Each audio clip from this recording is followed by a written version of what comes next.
आज आपण 5 प्रकारच्या डाळी वापरून एकदम पौष्टिक आणि खुसखुशीत असा नाश्ता बनवतोय। एका बाउलमध्ये मी या सगळ्या डाळी काढून घेतल्या। मसूर डाळ, मूग डाळ, उडीद डाळ, चणा डाळ आणि तूर डाळ या सगळ्या डाळी वाटीने मोजून समप्रमाणात घेतल्या आहेत। आता ह्या डाळी मी 2 ते 3 वेळा स्वच्छ पाण्याने धुवून घेतल्या। आता डाळीमध्ये 1 ते 1.5 ग्लास पाणी घातले, म्हणजे डाळीच्या वर साधारण 2 बोटं पाणी घातलं आहे, ज्यामुळे डाळ छान भिजली जाईल। आता डाळीमध्ये 10 ते 15 मेथीचे दाणे घातले। आता मेथीचे दाणे डाळीमध्ये छान मिसळून घेतले आणि भांड्याला झाकण लावून कमीत कमी 4 ते 5 तास ही डाळ भिजायला ठेवून दिली। आता 5 तासानंतर बघा डाळ अगदी व्यवस्थित भिजली आहे। आता ही डाळ मिक्सरला वाटून घ्यायची आहे। आता ही डाळ वाटतानाच मी या डाळीमध्ये 3 हिरवी मिरची आणि 1 इंच आल्याचा तुकडा घातला आणि या डाळीमध्ये अगदी थोडंसंच पाणी घालून ही डाळ मिक्सरला बारीक वाटून घेतली। म्हणजे ह्याची एकदम पेस्ट बनवली नाही आहे, थोडीशी डाळ ओबडधोबड ठेवली, म्हणजे काही डाळ अर्धवट बारीक झाली तरी चालू शकते। आता या वाटलेल्या डाळीमध्ये मी 1 वाटी बारीक किसलेलं गाजर आणि बारीक चिरलेली कोथिंबीर घातली। त्यानंतर चवीनुसार मीठ आणि छोटा 1 चमचा जिरं घातलं।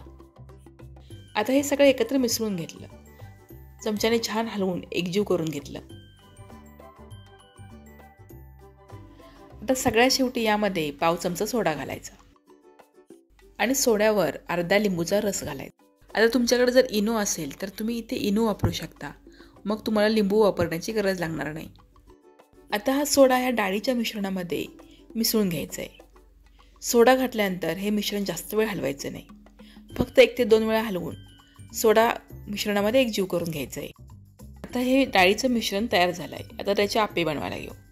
त्यासाठी मी गॅसवर आप्पे पात्र गरम करायला ठेवलं आहे आणि त्याला तेल लावून घेतलं आहे।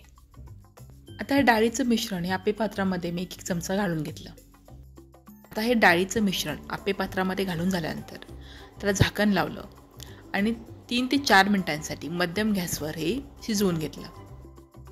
आता ह्या डाळीच्या पिठामध्ये मी फक्त किसलेलं गाजर घातलं आहे, त्याऐवजी बारीक चिरलेली शिमला मिरची, बारीक चिरलेला कांदा किंवा मटार घालू शकतो।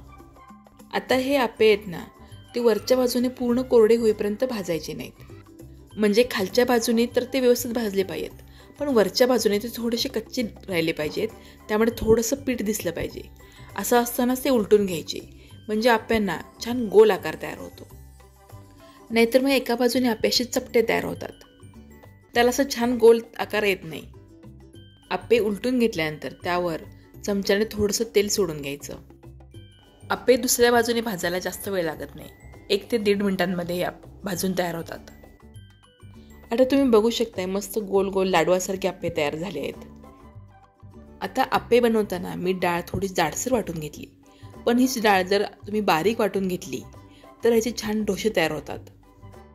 आणि जर तुम्हाला डाळीच्या मिश्रणामध्ये सोडा वापरायचा नसेल तर हे डाळीचं मिश्रण 6 ते 7 तास फर्मेंट करण्यासाठी ठेवून द्या।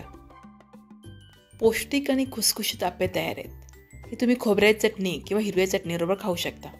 तरी पौष्टिक आप्प्यांची रेसिपी तुम्हाला कशी वाटली कमेंट करून नक्की सांगा। व्हिडिओला लाईक आणि शेअर करा। चॅनलवर नवीन असाल तर सबस्क्राईब करा। धन्यवाद।